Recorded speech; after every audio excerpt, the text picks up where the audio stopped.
Hello everyone, it is TooAwesome here with another video. Now, just like the last video, I asked you all in a poll on my Instagram, at TooAwesome_reviews. Yes, I plugged my Insta 2 videos in a row, about which video you would like to see, and the God of Highschool won, so that's the video I made. Also, remember that this video is my opinion. If our opinions differ, leave a comment down below on why you think differently. I'm actually really interested to find out. But without further ado, let's get into the review. Shout out Young Swiss.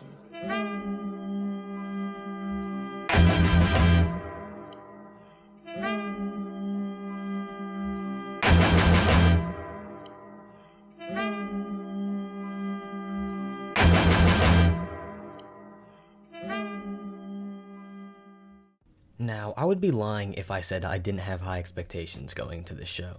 Like, before its release, everyone was hyping it up, and even I participated in the hype. And this hype lasted about the first couple of episodes until it took a straight face dive right into the core of the earth. I probably should get everything that I like out of the way first before I absolutely bash this show, because I have so many issues with it. First of all, The God of Highschool is a 13-episode anime and is in the comedy, martial arts, and supernatural genre. Originally, this show was actually a Korean webtoon which got an anime adaptation, which is very similar to The Tower of God, which came out a little before this show did, and to be honest, The Tower of God was straight heat. Like, this show was so good, and it is part of the reason why The God of Highschool got so much hype, because their means to becoming an anime were very similar, let alone it was just a really good season for anime at the time. And in certain aspects, God of Highschool delivered. Like, I'll be honest, the fights in this show are really good, and honestly probably the only reason you should watch this show. If you like a show that forces fights for the sake of fights, then this show might be for you. Going along that same narrative, I really liked the intro scene for the tournament. It was super cool, and I really liked the art style choice, and the animation was super solid. But that concludes the things I like about this show. So first of all, let's talk about the story. Right off the bat, we have this opening scene that is supposed to get you invested and intrigued, but in reality, it was really confusing and never got answered. Like, for the people who watched the show, what was the point of that intro island scene? Like, it doesn't seem to serve a purpose even after you finish the show. Then, a little later, we are introduced to our main character, Jin Mori, and let me be honest, he sucks.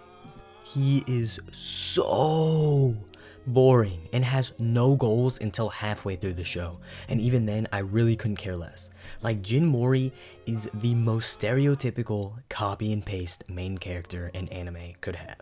Seriously, I know a lot of other shows have main characters very similar to him, and they get away with it by making those characters likable and giving them goals. Like, Asta from Black Clover is a great example. Like, yeah, he is a pretty stereotypical anime MC, but at least he works hard. Like, Jin Mori doesn't work for any of his power. It's like he's just like this from the start, so we don't even get to see any growth with him throughout the whole show. This guy has the depth of a piece of paper.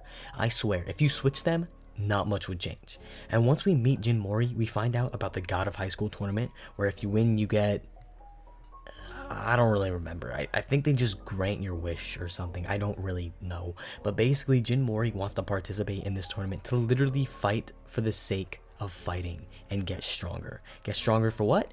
Who knows, because I personally don't. But maybe it's for his grandfather, but remember, that comes later. So honestly, right off the bat, he's participating in this tournament for some pretty boring reason. But whatever, let's meet the supporting cast. Honestly, I actually like how they set this up. Basically, we meet the main supporting characters through some bike chase scene, and it was actually pretty cool. And unlike our main character, our side characters have a slight amount of character development. Like, they have concrete goals. One wants to revive her martial arts sword style and thinks that this tournament will help her to do so, and the other wants to get the treatment to save his best friend from what's basically cancer. Honestly, these aren't bad goals and have the structure for a really good show, and honestly the first couple of episodes do. That is until the horrible pacing messed everything up. Let me give you an example of just how bad the pacing is. So you remember our side character who wants to save her sword art style? Well, in the 4th episode, she gets married. Yes, You heard me right. In the 4th episode, our side character that we basically just met and know little to nothing about gets married. I mean, most shows like to develop their characters, but I guess the God of Highschool is a speedrunner or something. And the pacing doesn't just affect our characters. No, it literally affects basically the whole show. Due to the poor pacing, the story seems super rushed and we keep bouncing around from one thing to another to the point where I have no idea what is going on. On top of that, it barely explains anything for the most part and you're stuck confused for most of the show. And when the show does explain what's going on, it's almost always in a super large mumbo jumbo exposition dump because they need to introduce a new power system or crucial part of the story. This show does not know what buildup is. And this next point was so apparent that I wrote it twice in my notes, but so much random BS is pulled. Like, I talked about how bad the pacing is, but we will jump around to some new location, have a super strong guy fight our main character, and he somehow always wins with some random new thing that the show pulled out of nowhere. And then the show has to play it off with a boatload of exposition to make it make sense. Seriously, make this show make sense. Another issue I had with the show was that it really didn't have a definitive power system. Like at first it was a martial arts based show, but then it turned into some weird knockoff stand type thing, which basically eventually just became literal gods fighting each other. Like, it's literally the plot of Dragon Ball condensed into 13 episodes. But some people might say, you like JoJo and they had a power system before stands, so why do you have an issue with it now? And my answer to that is, well, JoJo did a few key things differently. Number one, JoJo is broken into parts, and the stands were introduced in part 3, which means we had 26 episodes with the first power system, double what this show is in its entirety. And in each part, there was always a unique change, so it wasn't as jarring as this show.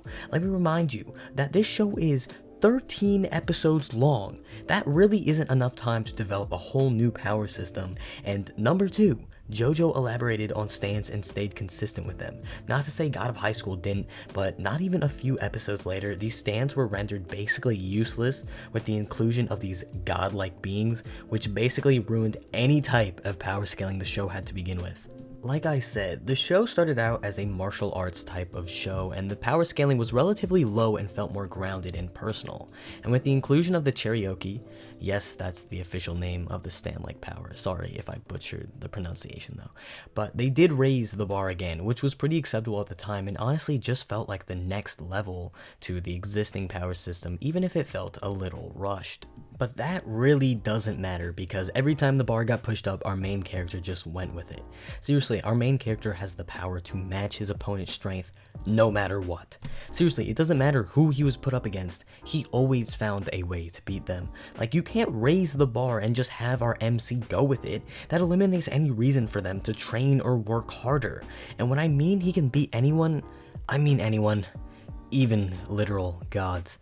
It doesn't matter who the show throws at him and how powerful they are, in the end, they lose. Which really sucks because then any threat that the show brings us, we already know that Jin Mori will beat them.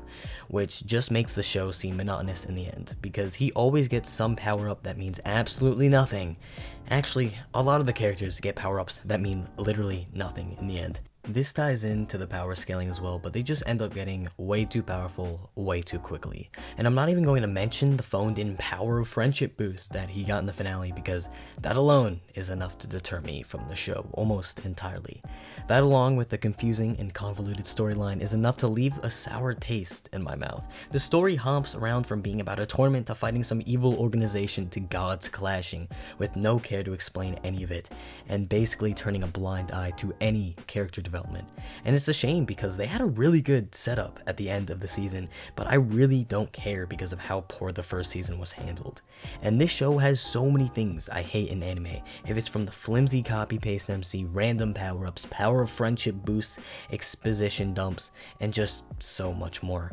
Also, I don't know where to put this, but I'll say it here. At the beginning, I wasn't the biggest fan of the animation style, specifically the noses. After a while, I got used to it, but I thought I would mention it. But the animation itself is really solid and probably one of the strong points for this show. Seriously, I have to give credit where credit is due, and the consistency of the animation was really good. But overall, this show is such a shame because I heard truly great things about the webtoon and I'm sure it's amazing, but to be blunt, the adaptation was such a letdown. It had the framework to be super great, but it fell so short. I really wanted to like the show. Trust me, I did, but it just did so much wrong that I can't stand by it. The God of High School gets a 4 out of 10, and the reason it wasn't lower is that the fights save it. And even if you still want to watch it, basically just go on expecting good fights because I don't know if you can really expect much else. If you disagree with me, I would love to hear your points in the comments. And remember, this is my opinion. If you disagree with me, that's fine. Honestly, I'd like to hear some feedback because who knows? I may rewatch the show if I totally miss the mark and need to reassess it.